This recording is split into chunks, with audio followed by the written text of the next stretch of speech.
J'espère que tu vas bien. Salut à toi, c'est Axel.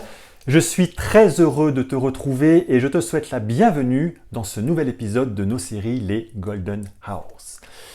Alors aujourd'hui, ce que j'aimerais partager avec toi, c'est une citation d'un grand conférencier, auteur best-seller, vendeur américain, malheureusement décédé aujourd'hui, qui s'appelle Zig Ziglar, et qui a dit un jour, et moi ça m'a marqué, j'aimerais qu'on en parle aujourd'hui, nous sommes conçus pour réussir, mais programmés pour l'échec.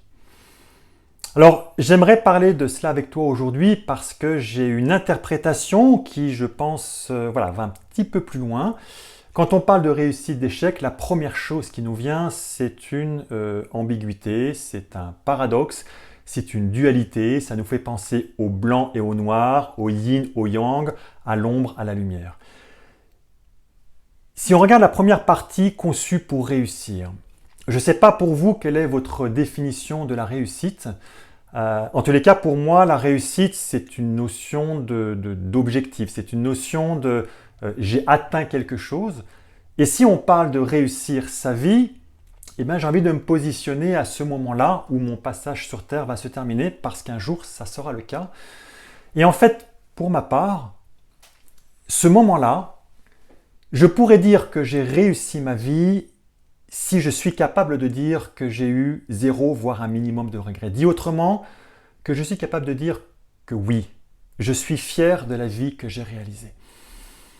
Et dans ce cas-là, je me dis, si ma définition de la réussite, c'est cela, mais d'où je viens quand j'étais tout petit, ça veut dire qu'il y a eu un chemin entre les deux et ça a été un chemin de croissance. Toute ma vie, oui, j'ai cherché à m'améliorer. Toute ma vie, nous avons cherché à nous améliorer. Nous avons cherché à croître. Déjà pour plusieurs raisons. La première, c'est que nous sommes la nature. L'être humain est avant tout un être naturel. Nous faisons partie de cette nature.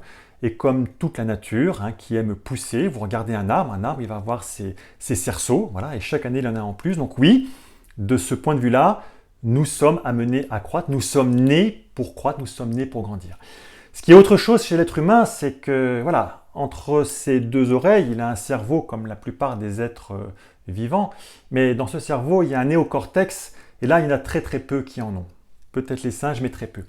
Ce néocortex lui donne une possibilité supplémentaire qui est même un pouvoir. Ce pouvoir, c'est le pouvoir d'imaginer des choses dans sa tête. C'est un pouvoir de création. Et cette création, elle commence par déjà l'imaginer et ensuite pouvoir le créer. Je donne par exemple, regardez, là j'ai tout simplement un marqueur. Voilà. Ce marqueur que je tiens dans la main, avant d'avoir été produit dans une usine, il a été imaginé par un concepteur, quelqu'un qui l'a eu dans sa tête. Il l'a posé sur un dessin, il l'a modifié et ensuite il l'a donné à des personnes qui ont en charge de la production pour pouvoir le réaliser et puis faire en sorte que maintenant je le tiens dans la main. Et ça, c'est un énorme pouvoir, c'est un pouvoir de création que l'être humain a et c'est bien le seul être vivant sur Terre qui a ça. Et avec ce pouvoir, il a une énorme responsabilité. Parce que ce pouvoir peut être un pouvoir de création massive, parce qu'il peut faire de très belles choses. Comment dire ? Ça peut aussi, et c'est malheureusement aussi, je crois, un pouvoir de destruction massive. Nous sommes en 2022 au moment où je tourne cette capsule. En 2022, vous savez très bien qu'il y a cette guerre en Ukraine et puis beaucoup d'autres événements malheureux sur la Terre dont l'être humain est le principal, voire le seul responsable parce qu'il a justement ce pouvoir de création qu'il ne va pas utiliser à bon escient, donc il ne prend pas réellement sa responsabilité par rapport à ça. Donc, les amis, oui, l'être humain est conçu, nous sommes nés pour croître. Donc, tu es né pour croître, d'accord ? C'est un besoin vital que tu as. Tu prends l'opposé, si tu veux bien comprendre, tu vas regarder la nature, une eau. Moi, j'aime beaucoup parler de l'eau parce que l'eau, c'est la vie. Notre corps est constitué à 80, 70 ou 80% d'eau, j'en sais rien, c'est une grande, grande majorité. Sans eau, nous ne sommes rien. Sans eau, la nature n'est absolument rien. Tu regardes un torrent, tu regardes une rivière où tu as de l'oxygène qui brasse, tu as du mouvement, tu as la vie. Tu regardes une mare où tu n'as pas d'eau qui rentre, tu n'as pas d'eau qui sort. Il y a très, très peu de vie. Il y a un petit peu de vie, mais il y en a beaucoup moins. En tous les cas, c'est beaucoup moins. Tu prends, par rapport aux êtres humains, tu prends pas qu'un salarié, tu prends une personne. une personne qui est dans sa vie, qui a une vie quotidienne, c'est du métro, boulot, dodo, je fais tous les jours la même chose, j'ai une vie qui est routinière, mes semaines se succèdent et se ressemblent.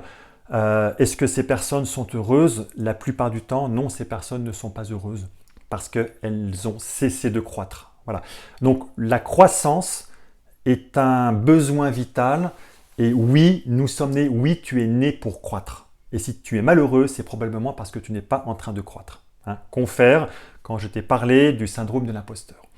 Donc ça, c'est un premier point. Et puis, il y a cette deuxième partie de la phrase qui est programmée pour l'échec. Alors, pareil, je ne sais pas quelle est ta définition de l'échec. Moi, j'aime beaucoup cette définition, en tous les cas, de Nelson Mandela, qui dit « Je n'échoue jamais, je gagne toujours. Soit je réussis, soit j'apprends. » Effectivement, l'échec, on l'associe à de la perte.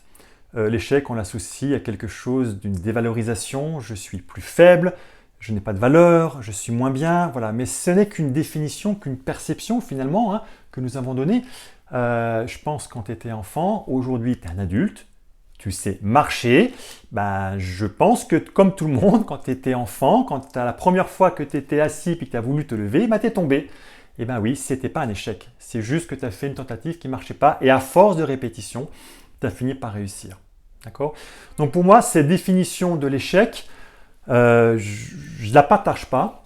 En revanche, quand on dit que nous avons été programmés non pas pour l'échec, mais pour la survie, là je comprends mieux. Pourquoi? Parce que notre cerveau, cette petite boîte là entre nos deux oreilles, ce cerveau, oui, il est une seule mission. Sa mission, c'est notre survie. Tu le sais, ton bonheur, mon bonheur, notre bonheur, il s'en fout. Pardonne-moi le terme, mais il s'en fout complètement. Lui, sa mission, c'est de te maintenir en vie. Donc comment il fait? Depuis que tu es tout petit, il va scanner l'environnement et puis il va interpréter tout ce qui se passe. Puis quand tu vas avoir une expérience et puis que cette expérience génère des émotions qui sont plutôt négatives, qui sont pas bonnes, qui sont très désagréables, puis il dit non, ça j'aime pas, je veux pas qu'on le revoie parce que du coup, tu as eu peur, ça il va l'engrammer, tu le sais pas, mais ton subconscient, il capte tout et il stocke tout. Et puis un jour, quand tu vas avoir une expérience similaire qui va se reproduire, là il va te dire stop, là je te fous la trouille parce que là c'est dangereux, tu n'y vas pas. Donc oui, notre cerveau est programmé pour notre survie. Il nous fait peur parce que des fois, il y a des expériences. Pour lui, c'est synonyme de mort, même si c'est complètement irrationnel, mais c'est synonyme de mort. Donc, c'est danger, tu n'y vas pas pour pouvoir te figer, pour éviter que tu avances. Alors, les amis, vous êtes en train de me dire, c'est bien, mais on est en train de parler de dualité. On est en train de dire, ouais, alors est-ce que je vais croître ou est-ce que je survis? Est-ce que je vais passer ma vie, le reste de ma vie, en me disant, c'est l'un ou c'est l'autre? C'est fatigant parce que du coup, je suis en train de croître, mais en même temps, il faut que je fasse ça, etc. En fait, les éléments de réponse, ils ne sont pas dans le ou, ils sont dans le et. Je veux dire par là que oui, on a besoin de croître et de survivre. On a besoin du blanc et du noir. Le yin et le yang, quand vous regardez le symbole, c'est exactement ça ce qui veut dire. Ce n'est pas l'un ou l'autre, c'est l'un et l'autre. Et en fait, je pense qu'en prenant l'un et l'autre, on monte un niveau au-dessus. Je vais vous donner un exemple qui va être extrêmement parlant pour vous. Je pense que tout un chacun, soit vous avez des tableaux chez vous, soit vous êtes déjà allé dans une galerie de peintres, et quand vous regardez une peinture que vous trouvez de votre point de vue très belle, la plupart du temps, vous avez pensé qu'elle est très lumineuse. Une peinture qui est très lumineuse, très souvent, c'est parce que vous avez de l'ombre, vous avez une partie qui va être sombre quelque part. Et quelque part, c'est le côté sombre qui va donner la luminosité au tableau. Et s'il n'y avait pas cette partie sombre, il n'y aurait pas cette lumière. La lumière existe parce qu'il y a l'ombre. L'un existe parce qu'il y a l'autre. Vous regardez dans un domaine qui est complètement différent. Donc on voit bien, je reviens juste sur le tableau, qu'on a bien l'un et l'autre qui va donner quelque chose qui est au-dessus, qui va faire la beauté finalement de ce tableau. La lumière seule, l'ombre seule, non, ne vont pas être jolies. Par contre, si on met les deux, on a bien quelque chose au-dessus. Je vous donne un tout autre exemple. Quand on parle du charisme d'une personne, qu'est-ce que c'est qu'une personne charismatique? Une personne charismatique, c'est une personne qui maîtrise les opposés. C'est une personne, je vous donne un exemple, ça va être une personne visionnaire, d'un côté, mais qui en même temps va être capable de rentrer dans la précision. C'est une personne qui va être autoritaire, qui en même temps va être capable de pardonner sincèrement. Je ne parle pas de jeu, de rôle que l'on joue. Sincèrement, c'est une personne qui va être capable de pardonner. Vous avez une personne qui va être hyper active d'un côté, mais qui va savoir prendre le temps de la réflexion. Donc on voit bien les amis que l'un et l'autre donnent quelque chose qui est supplémentaire. Donc si vous me permettez, j'aimerais revisiter cette citation de cette personne Zig Ziglar que je respecte immensément, mais qui derrière, je pense, avait une dimension plus business, puisque c'était un vendeur à la base, quand il disait « Nous sommes conçus pour réussir, programmés pour l'échec ». J'aimerais la revoir avec ce regard que je vous ai apporté aujourd'hui, avec « Nous sommes nés pour croître, nés pour grandir, programmés pour la survie ». Et c'est l'un et l'autre qui vont faire quelque chose de plus complet. Et pas de mieux, quelque chose de plus complet. Voilà les amis, nous sommes tous nés pour croître, pour grandir. Regardez-nous, regardez-vous, regardons-nous, je me parle à moi aussi. Si effectivement il y a quelque chose qui nous manque, c'est qu'à un moment on a besoin de cette croissance qui n'est pas là, il y a quelque chose qui nous bloque. Et je pense que c'est plutôt là qu'il faut les chercher. Voilà les amis, j'espère que je vous ai apporté beaucoup de valeur aujourd'hui. Je vous dis à demain pour un nouvel épisode de ces séries des Golden Hours.